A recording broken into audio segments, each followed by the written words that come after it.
자기의 죄가 범죄할 때마다 그냥 죽으면 됩니다. 그러면 아직 남아있는 생명이 아직도 있기 때문에 죄에 대해서 자유로울 수가 있습니다. 그런데 문제가 사람의 생명이 다 하나밖에 없다는 사실입니다. 그리고 이 생명을 가지고 우리들은 하나님이 정하신 인생의 연수 동안 살아야 됩니다. 하나님의 방법은 사람의 죽음을 통해서 사람을 구원하는 것이지만, 하나님이 갖고 있는 또 한 가지의 한계는 뭔가 하면 사람이라는 존재가 목숨이 하나밖에 없다는 사실입니다. 그래서 내가 죽으면 죄로부터 자유로울 수 있습니다. 그렇지만 내가 저지른 무수한 범죄에 대해서 죄값을 갚을 길이 없다는 사실입니다. 만약 어떤 사람이 하나도 범죄를 하지 않고 죽었다면 아무 문제가 없겠죠. 그렇죠? 그러나 하나라도 범죄를 했다면 그는 자신이 지은 죄값에 대해서 죽고 정죄되고 심판 아래 처하게 됩니다. 이렇게 사는 사람은 아무도 없습니다. 이것이 인간의 한계입니다. 곧 인간의 한계로 말미암아 하나님도 한계에 봉착했습니다. 그래서 하나님이 해결하시는 방법이 죽음은 죽음인데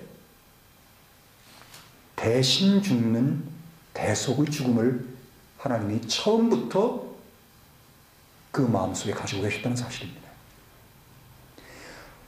하나님이 첫사람 아담의 범죄인 창세기 3장 15절과 21절에 분명히 대신해서 어떤 특별한 존재가 첫사람을 대신해서, 첫사람으로 말미암는 모든 사람을 대신해서 죽음으로써 이 모든 문제를 해결할 것을 이미 계시하셨고 예표하셨습니다.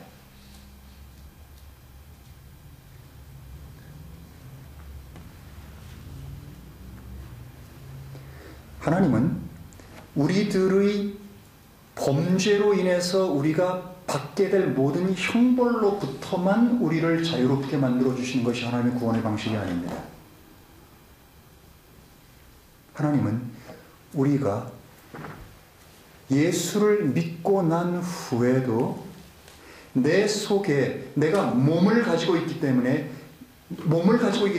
피지컬하게, 실제적으로 피지컬하게 죽지 않은 상태에서 내 몸 안에 있는 죄가 내 안에 여전히 있기 때문에 이 죄를 가지고 사는 이 사망의 몸, 죄의 몸 안에 사는 사람이라 할지라도 이 죄의 능력으로부터 자유롭고 이 죄의 능력으로부터 해방되어 죄의 열매를 맺지 않고 사망을 향해서 살지 않고 하나님을 위해서 의롭게, 거룩하게, 성결되게 살 수 있는 그 방법을 예수 그리스도 안에서 그분의 죽음으로, 대속적인 죽음으로 완성해 놓으셨다는 사실입니다. 우리는 예수의 죽음이 나를 위한 죽음이라는 걸 알고 우리는 참 많이 울었습니다. 그러나 우리가 분명하게 알아야 될 게 있습니다. 분명히 믿어야 될 게 있습니다. 그 옛사람을 하나님은 예수와 함께 처형하셨다는 사실입니다. 고린도후서 5장 14절을 한번 보죠. 고린도후서 5장 14절. 우리가 판단컨대 한 사람이 모든 사람을 위하여 죽었은즉 모든 사람이 죽은 것이라. 한 사람이 모든 사람을 위하여 죽었은즉 모든 사람이 죽은 것이다. 여러분, 예전에는 분명히 예수께서 나 대신 저기 돌아가셨습니다. 그래서 그분이 죽으셨어요. 그분이 죽으심으로 내 죄값을 다 갚았습니다. 그런데 주님의 죽음은 그것으로 끝나는 게 아니라는 사실입니다. 주님의 죽음은 그것보다 더 신비롭습니다. 주님은 내가 죽어야 되는데, 죄인인 내가 죽어야 되는데 내가 생명을 하나밖에 안 갖고 있기 때문에 내가 죽으면 나는 멸망됩니다. 그렇기 때문에 나를 죽이지 않고 예수께서 십자가에서 달려 죽으실 때 그분이 나로서 내가 그분과 함께 죽었다라고 하나님이 간주하신다는 사실입니다. 이것은 어떻게 이루어집니까?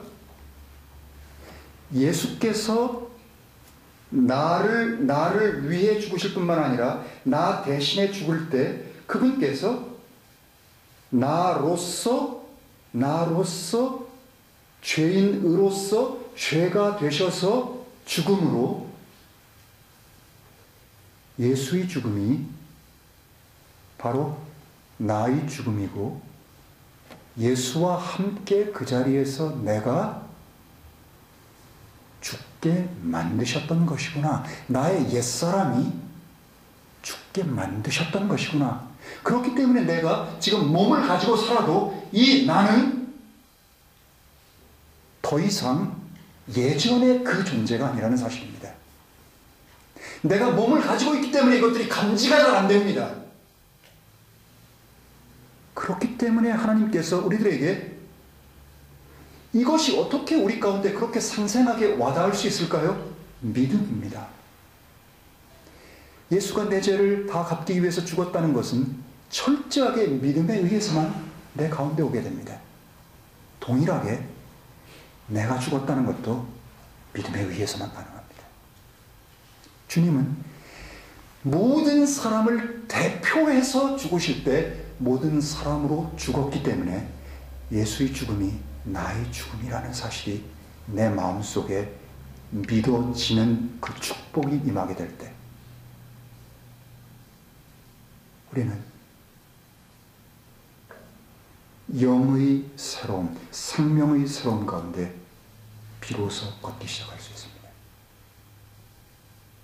자, 그런데 왜 어떻게 해서 이런 일들이 벌어지게 됐는지 계속해서 한번 보죠.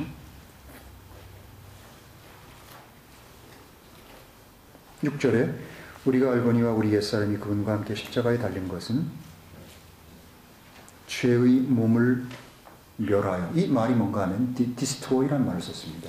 여러분, 공장이 파괴가 되면 공장이 더 이상 가동되지 않습니다.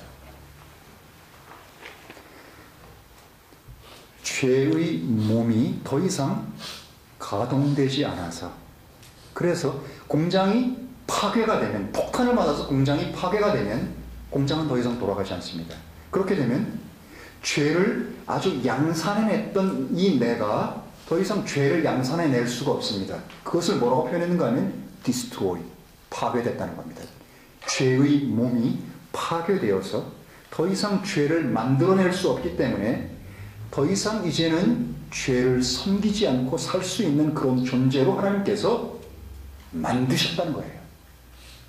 하나님의 구원은 죄의 형벌로부터 우리를 자유롭게 한 것뿐만 아니라 나를 이 몸을 가지고 사는 이 순간에도 죄라고 하는 것이 나를 더 이상 군림하고 통제하고 나를 왕처럼, 나를 폭군처럼 지배하고 다스리지 못하는 존재로 십자가에서 그분의 죽음으로 그것을 만드셨다는 사실입니다.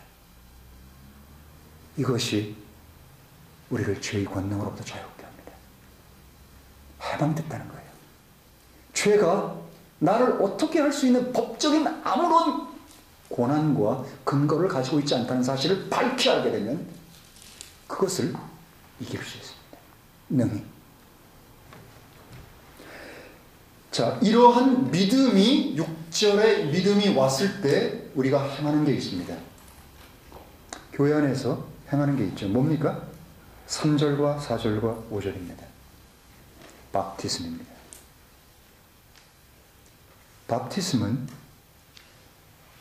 왜 받습니까? 이 6절의 믿음을 고백했기 때문에 고백하는 사람이 받는 겁니다. 예수님이 죽었어요. 나를 위해. 좋습니다. 그게 아닙니다. 밥티즘은 그게 아닙니다. 예수님이 죽으셨어요.